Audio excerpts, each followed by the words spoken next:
Hi, everybody. I'm Brittany Lewis, a breaking news reporter here at Forbes. Joining me now is Forbes staff writer, Will Yakowicz. Will, thanks for coming on today. Thank you for having me. You cover vices for Forbes, which I can imagine is probably the most fun beat here. It is fun. And I'm excited to talk to you about the first ever topless dispensary in the country. It's in Massachusetts. Give us the backstory here. How was this idea born? Yeah, so it's still an idea right now. It's not open yet, but basically there is a shuttered old strip club on Route 10 in Western Massachusetts. It's been closed since COVID, and the two owners have pitched this new idea. They're in the process of buying a cannabis license. So what they want to do is take the stage out and get rid of the liquor license and convert it into a dispensary. And since they have a nude license, which, you need a license to run a strip club that's specific to that type of business, they want to keep that and just create a topless dispensary, which is admittedly very lowbrow, but it's just a funny thing in the industry. I'm excited to talk about this idea, but let's first back up and talk about the strip club that was originally the building. Was that well perceived in the community, or was it more of a black eye? So, the answer is a little more nuanced than that. Locals would refer to it as the Whately Ballet. It's in Whately, Massachusetts, and it has been closed due to COVID. So the club and the owners have kind of struggled to find their footing, but it is a long-standing establishment. Before it was closed in 2020, it was founded by a husband and wife duo in 1974. So it's been there for 50 years at this point. And now it has the potential to be a topless dispensary, which on its face sounds pretty scandalous. What has the response been? Has there been any backlash? Locally, there hasn't been a backlash yet. As they get closer and, further through the process, there might be, during the first board meeting of the town, it was mostly like weed jokes and stuff. We'll have to come up with another name other than the Whately Ballet. So that remains to be seen. A former Massachusetts regulator told me they feel like it is a step in the wrong direction for the industry, being a topless dispensary. However, this person didn't see that it would be, this type of business wouldn't be allowed. So it's interesting. Massachusetts has a $4 billion, since legalizing marijuana in 2018 for adult use, they've tracked $4 billion in legal sales. So just last year alone, it was like $1.4 billion, and they have like around 250 dispensaries. So there's still room in the state. The industry is very young, and this area in particular, Western Massachusetts, but it's 30 minutes away from the MGM casino. It's 15 minutes away from UMass Amherst. So while the actual town is small and it's not in a bustling area, it's not in Boston, there is potential for a lot of visitors. Why is the weed business in Massachusetts booming? Is this the most lucrative state to have a dispensary business in? No, it's not. Massachusetts does have a sizable, almost $1.5 billion a year. California is the largest state, over $4 billion a year. New York is slated to become like the second biggest state, but that state, New York, is currently kind of struggling with its gray market and struggling with the legal rollout of its adult use. But California is king when it comes to weed. And this would be the first topless dispensary if everything goes through. But aside from strip clubs, are there any other businesses that have this nude component to them? Yeah, I mean, outside of the industry, in Florida and New York City, there's a strip club steakhouse.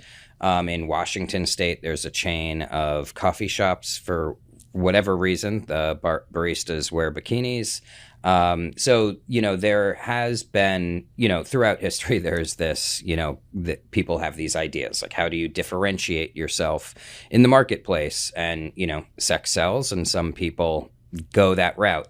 A lot of these businesses don't stay in business. I think there was like a topless barber in Australia for a year or two, which that could get messy. Yeah, right. But the point is, what I find interesting is while the idea could be perceived as immature and lowbrow, it is a sign that the industry itself is maturing. that it's not enough just to open a dispensary. You need some kind of gimmick, you need some kind of shtick, or you need a really strong brand. So that, to me, that's how I interpret this. It's a funny thing that's happening, but it is a sign that the industry is growing and you need something more to succeed. And can you give us a sense of the two entrepreneurs behind the gimmick? Mm-hmm. They're two Boston entrepreneurs, I think, in the real estate industry. Right. Tell us about them. Yeah, so one is Julius Sokol. He's, has opened a couple of dive bars and sold a couple of dive bars in Boston. Now he's kind of in restaurants. And the other partner is Nicholas Spagnola. He's also in real estate, and they've come together on one dispensary that they're trying to open in East Boston. They have the license, and they're currently building it out now. And then Julius owns, with a couple other people, another dispensary in the Boston area. And neither of those dispensaries are topless? This would be the only one? Fully clothed. Yeah, this would be the other one. And, I'd be remiss not to mention probably the closest example in the industry to this concept is there's a dispensary in Lodi, New Jersey. And so anybody who has watched The Sopranos and knows of Bada Bing, the location of Bada Bing is actually the strip club called Satin Dolls. There's a dispensary that opened right next to it. So that's like literally as close as you can get at this point. Okay, so now these guys are just marrying the two together. Yeah, exactly. So what is next for this topless dispensary? So now, they have a signed agreement with somebody who got a cannabis license in that town but never opened their business. So they now have to go through like the bureaucracy and the red tape. They basically need to see if the state will allow them to take that license and put it at the address of the strip club.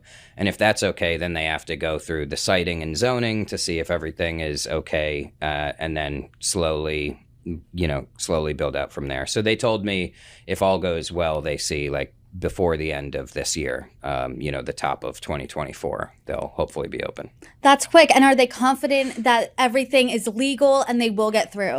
Yeah, I mean, the Julius told me, running, multiple nightlife businesses, permitting and all this stuff is never, a straight line. And he'd never say it's easy. And he said adding the nudity component makes it slightly more complicated. But again, the venue has a license for all this stuff. They also have a liquor license. So they're kind of pitching it to the town as like, this is better than a strip club with alcohol. This is a dispensary with no alcohol. People aren't staying. It's, a shop. You go in and you come out. So they're pitching it as like, this is an improvement of the current use case of this particular business. So we'll see if the community buys into that narrative, and we'll also see if the state cannabis regulators go ahead with it. And what about other businesses in the community? What's their reaction to a dispensary opening up? Yeah, so I called a diner, which is like 2 minutes up the street, a 24-hour diner. And, as soon as I asked the question, they started hysterically laughing and like, yes, we know of the Waitley Ballet's idea to turn into a topless dispensary. And they said, look, that place has been closed for years at this point. So any kind of life there would be good. And, kind of half joking, but not really. They said that we would assume a weed dispensary would give us more business, more hungry customers. That sounds like a 24/7 diner's dream. Yeah, for sure. Yeah, totally. Will Yakowicz, thank you so much. Thank you, Brittany.